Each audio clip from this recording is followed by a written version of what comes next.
him.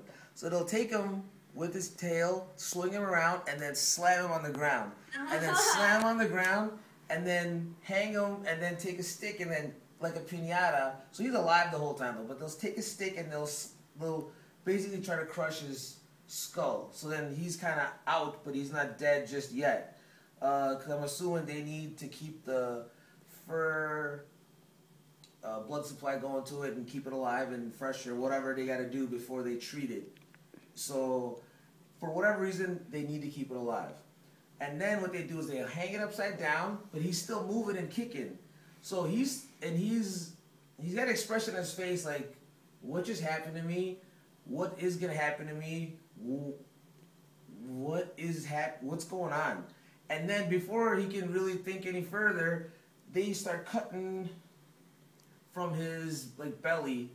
They'll cut all the way around, and then they'll just pull because they don't want to cut anymore, because then you're damaging what people can pay $3,000 to $10,000 for, which is a coat to keep them warm at the expense of like 20 of these guys. So that happens to 20 of them for one rich lady's coat. Sorry. And then yeah, so the best part or the worst part, the most dramatic part is they hang him upside down.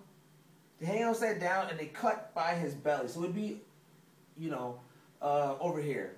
So they hang him by his legs, but he's kicking and moving the whole time. So he feels everything. They don't give him medicine. They don't give him anything, and they just rip. They just tug. They're careful about the fur, but they're not worried about where it's coming from. They tug and they tug and they tug. And so you imagine if somebody cut your skin and pulled everything and pulled it over your head. So they actually ripped the skin off of his face. And then he's looking at you like, are you kidding me? Breaking my skull wasn't enough? You ripped the skin. And they're in the cold. And they're just like shivering. And they're just looking at you like, when am I going to die? I'm inferring all of this stuff, but it's pretty bad. It was very dramatic. If you want to get a quick flash of that's them before and that's them after, and they're not dead yet. That's the biggest part. They're still alive when this is happening. So someone ripped their skin off. It's pretty sad. So yeah, that's what is involved in killing animals for their fur. It's really torture, not killing.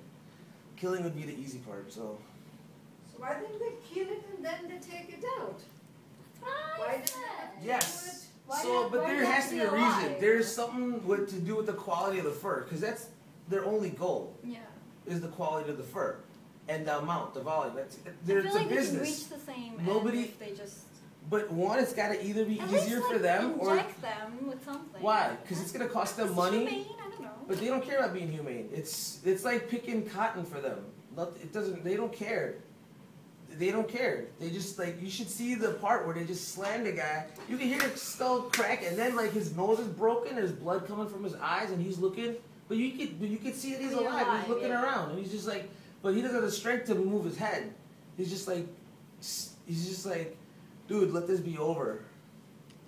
But for some, they need to be alive. I don't know. I'll look it up, but it only has to do with spending less money or making more money, because that's the only reason this happens. So that's the answer to that. One way or another, it maintains the quality of the fur to keep them alive during this process. So there you have it. A lesson in why you'll never wear fur. Yeah. Ever. Plus it's ugly, but